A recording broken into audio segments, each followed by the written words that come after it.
നമ്മൾ റിക്രൂട്ട്മെൻറ്റിനെ പറ്റിയാണ് പറയുന്നത്. Recruitment means attracting the proper and suitable type of candidate for the post to be filled. It's an important aspect of personnel administration. അതായത് ഒരു ഓഫീസിലേക്ക് ആവശ്യമുള്ള സ്റ്റാഫിനെ നിയമിക്കുന്ന പ്രോസസ്സിനെയാണ് നമ്മൾ റിക്രൂട്ട്മെൻറ്റ് എന്ന് പറയുന്നത്. അതിൽ തന്നെ റിക്രൂട്ട്മെൻറ്റ് പലതരത്തിലുണ്ട്.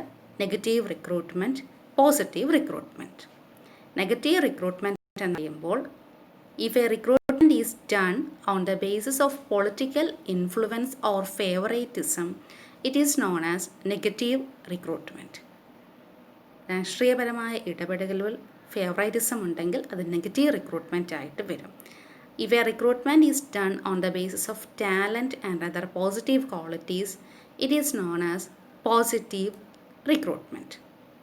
ഇനി recruitment from within or promotion or internal sources of recruitment or indirect recruitment. പ്രമോഷനെ തന്നെയാണ് നമ്മൾ ഇത്തരത്തിൽ പല പേരുകളിൽ പറയുന്നത്. റിക്രൂട്ട്മെൻറ്റ് ഫ്രം വിത്തിൻ എന്ന് വിളിക്കുന്നു, ഇൻറ്റേർണൽ സോഴ്സസ് ഓഫ് റിക്രൂട്ട്മെൻറ്റ് എന്ന് പറയുന്നു, ഇൻഡയറക്റ്റ് റിക്രൂട്ട്മെൻറ്റ് എന്ന് പറയുന്നു. അതിൻ്റെ ഡെഫിനേഷൻ എന്താണെന്ന് പറഞ്ഞാൽ, when the vacant posts are filled up by the suitable and experienced candidates who are already in the service of the government, then it is called as recruitment from within or recruitment by promotion.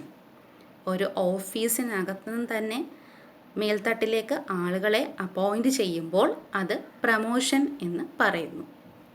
അതാണ് vacant post are filled up by suitable and experienced candidates who are already in the service of the government, then it is called recruitment from within or recruitment by promotion.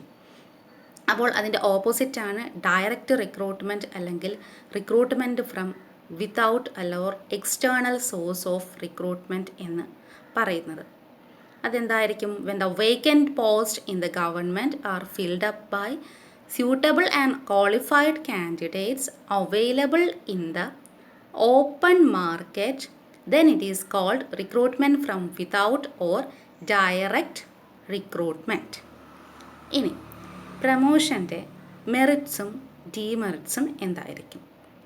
Promotion, recruitment by promotion, it provide ample opportunities for advancement. It increases the morale of the employees. Also the experience gained by the employees in the lower jobs helps them to undertake higher responsibilities. അവർക്ക് നന്നായി work ചെയ്യാൻ പറ്റും, കൂടുതൽ മുകളിലേക്ക് പോകാൻ advance ചെയ്യാനുള്ള opportunities available ആണ്. പിന്നെന്താണ്, അവരുടെ എക്സ്പീരിയൻസ്, ലോവർ ലെവലിലുള്ള അവരുടെ എക്സ്പീരിയൻസും അവർക്ക് ഹെൽപ്ഫുള്ളാകും ടു അണ്ടർടേക്ക് ഹയർ റെസ്പോൺസിബിലിറ്റീസ്. പിന്നെന്താണ്, it is economical for the government as the cost of training is saved. ഗവൺമെൻറ്റിന് വളരെയധികം എമൗണ്ട് സേവ് ചെയ്യാൻ പറ്റുന്ന ഒരു ടാസ്ക്കാണ് പ്രമോഷൻ. കാരണം ട്രെയിനിങ് ഒന്നും അവർക്ക് കൊടുക്കേണ്ട കാര്യമില്ല.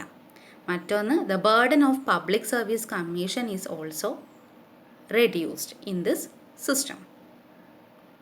So it provide enough opportunities for advancement to the employees. It's an incentive to hard working employees. ഇതിൻ്റെ ഡീമെറിറ്റ് എന്ന് പറയുമ്പോൾ it narrows down the area of selection. വളരെ കുറച്ച് ആളുകളിൽ നിന്നുമാണ് നമ്മൾ പ്രമോഷന് വേണ്ടി ആളുകളെ സെലക്ട് ചെയ്യുന്നത്. എന്ന് പറഞ്ഞാൽ ഒരു ഓഫീസിനുള്ള 4-5 പേരിൽ നിന്നാണ് സെലക്ട് ചെയ്യേണ്ടത്. So it leads to stagnation and conservation.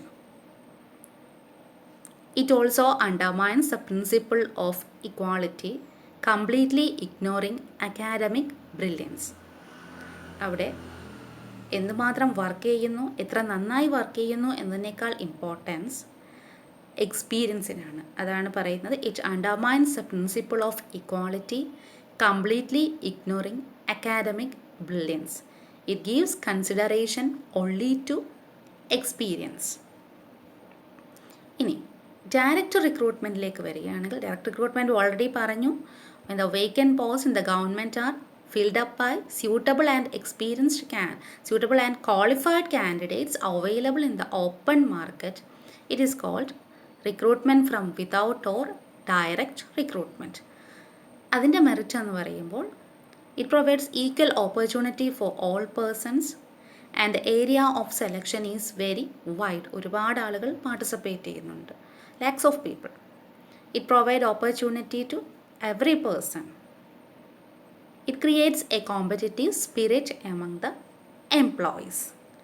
എംപ്ലോയീസിന് ഇടയിൽ ഒരു കോമ്പറ്റീറ്റീവ് സ്പിരിറ്റ് ക്രിയേറ്റ് ചെയ്യാനും direct recruitment ഹെൽപ്ഫുള്ളാണ്.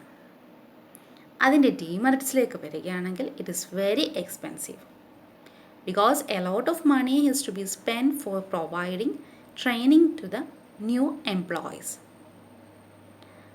It reduces incentive to good work because the chance of promotion is very low. It also creates an unnecessary rivalry between the old experienced people who are already in service and the young people who are appointed as fresh employees. ഈ method expensive ആണ്. എന്തുകൊണ്ടാണ് expensive ആകുന്നത്? Training കൊടുക്കേണ്ടി വരും, ധാരാളം മണി അതിനു വേണ്ടി ചിലവാക്കേണ്ടിയും വരും. മാത്രവുമല്ല ഇത് ഒരു ഓൾഡ് പീപ്പിളും ന്യൂ എംപ്ലോയീസും തമ്മിൽ ഒരു അൺനെസസറി കോൺഫ്ലിക്റ്റിനും ഇത് വഴിതെളിക്കും. ഇതാണ് ഡയറക്റ്റ് റിക്രൂട്ട്മെൻറ്റിൻ്റെ ഡീമെറിറ്റ്സ്. മറ്റൊരു ഡീമെറിറ്റും കൂടെ പറയാം. It will increase the burden of public service commission. അതുകൊണ്ടാണ് we are always using a combination of both direct and indirect recruitment in the field of personnel administration. Okay.